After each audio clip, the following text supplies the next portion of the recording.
নমস্কার, আপনি দেখছেন প্রতিদিন বুলেটিন। আজকের বড় খবর, একটি ছোট ভুল আর সেই ভুলেই হাতছাড়া হয়ে গেল জেতা ম্যাচ। শেষ মুহূর্তে নাটকীয়ভাবে জয় ছিনিয়ে নিল গুজরাট টাইটান্স আর হতাশায় ভেঙে পড়ল দিল্লি ক্যাপিটালস। ম্যাচের শুরু।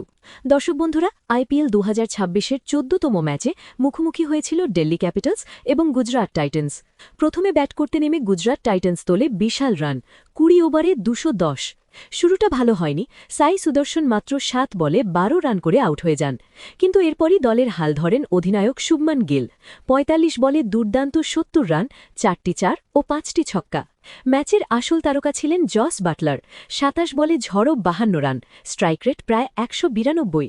ওয়াশিংটন সুন্দরও পিছিয়ে থাকেননি, ৩২ বলে ৫৫ রান করে স্কোরকে আরও বড় করেন। শেষ দিকে গ্ল্যান ফিলিপস ৯ বলে ১৪ রান যোগ করেন। সব মিলিয়ে ২১০ রানের চ্যালেঞ্জিং টার্গেট দাঁড় করায় গুজরাট। দিল্লির রান চেজ। লক্ষ্য বড় হলেও শুরুটা ছিল দারুণ। পাথম নিসাঙ্কা ২৪ বলে ৪১ রান, দ্রুত ইনিংস। কেএল রাহুল ৫২ বলে অসাধারণ ৯২ রান, ১১টি চার ও ৪টি ছক্কা। তখন মনে হচ্ছিল ম্যাচ একেবারে দিল্লির পকেটে। Turning point. হঠাৎ করেই ম্যাচ ঘুরে যায়। মোহাম্মদ সিরাজ গুরুত্বপূর্ণ উইকেট তুলে নেন। রাশেদ খান প্রথম বলেই গুরুত্বপূর্ণ আউট করে ম্যাচে ফিরিয়ে আনেন গুজরাটকে। নীতিশ রানা ব্যর্থ হন, সামির রিজভিও দ্রুত আউট। শেষ ওভারের উত্তেজনা। শেষ ২ বলে দরকার ছিল ২ রান। স্ট্রাইকে ছিলেন ডেভিড মিলার। সেকেন্ড লাস্ট বলে শট খেলেও তিনি স্ট্রাইক দেননি কুলদীপ যাদবকে। তিনি ভাবলেন শেষ বলে ২ রান তুলে নেবেন, কিন্তু না, শেষ বলে ১ রানও করতে পারেননি। ফলাফল, মাত্র ১ রানে জয় পায় গুজরাট টাইটান্স।